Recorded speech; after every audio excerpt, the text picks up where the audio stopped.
Hello दोस्तों, तो कैसे हैं आप सब। स्वागत है मेरे हिंदी शॉर्ट हैंड डिक्टेशन में 150 सब प्रति मिनट की स्पीड से।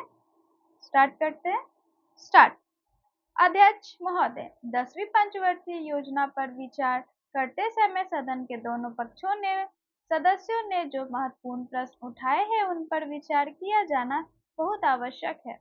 अध्यक्ष महोदय, 9वीं पंचवर्षीय योजना का अब अंतिम वर्ष चल रहा है और इस योजना के अंदर जो चीजें कही गई है ऐसा लगता है कि उसके अंदर परिवर्तन करना कठिन है, बदला भी नहीं जा सकता।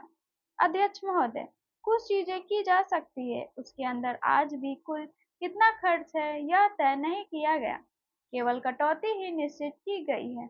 शुरू में मैं यह कहना चाहता हूँ कि यहाँ पर कुछ सदस्यों ने जो प्रश्न उठाया था कि यह पंचवर्षीय योजना का आशय कुछ सरकारी पक्ष से भी बताया है। इसके अंदर कमियां हैं और बहुत सी कमियां हैं जिनके ऊपर मैं यहाँ कुछ दोषारोपण नहीं करना चाहता हूँ। मैं चाहता भी हूँ कि इस तरह से प्रश्न उठाया जाए तो ज़्यादा अच्छा है।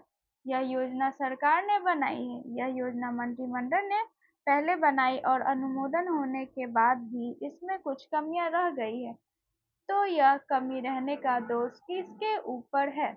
मैं समझता हूँ कि सदन के सभी सदस्य इसको जानते हैं।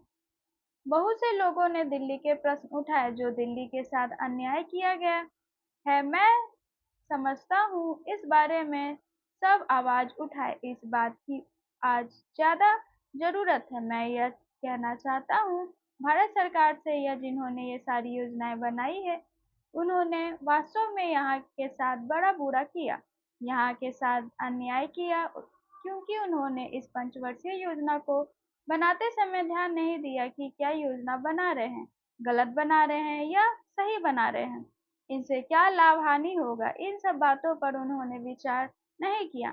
तो मैं समझता हूँ कि ऐसी परिस्थितियों के अंदर यह बात ठीक नहीं है। ऐसी दशा में यहाँ पर 5 वर्षों में आने वाली योजनाएं बेकार बनकर रह जाएगी, तो जो कटौती निश्चित की गई है उसको समाप्त करना चाहिए ताकि दिल्ली को हम अंतर्राष्ट्रीय स्तर का एक आदर्श नगर बना सकें। यह बहुत ही आवश्यक है यदि हम इस स्थान की उन्नति चाहते हैं। इसीलिए अब मैं अपना कथन इन शब्दों के साथ ही समाप्त करता हूँ।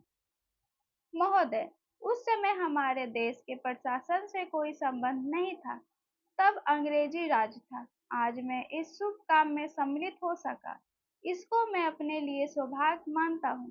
जैसा अभी कहा गया, आप जिन आयु विज्ञान कॉलेज और कैंसर संस्थान की स्थापना करने जा रहे हैं, ये दोनों संस्थाएं अपने ढंग की बहुत बड़ी और ऊंचे दर्जे की संस्थाएं होने वाली है।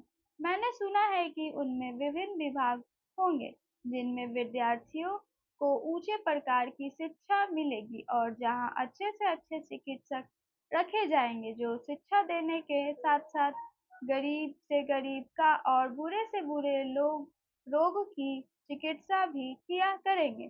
सभी आयु विज्ञान कॉलेजों में यही स्थिति होती है कि जो वहाँ पढ़ाते हैं वे रोगियों को भी देखते हैं और वहाँ के विद्यार्थी भी पढ़ने के साथ साथ रोगियों को देखते हैं।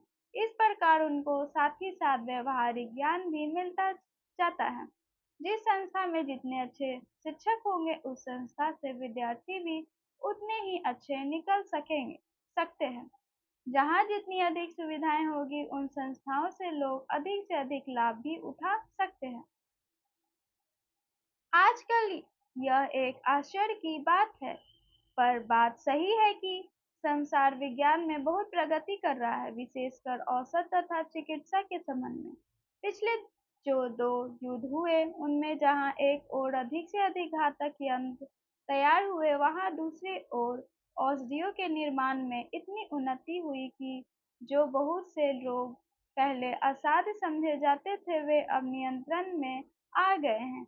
इससे फल यह निकलता है कि विज्ञान की प्रगति में कोई दोष नहीं।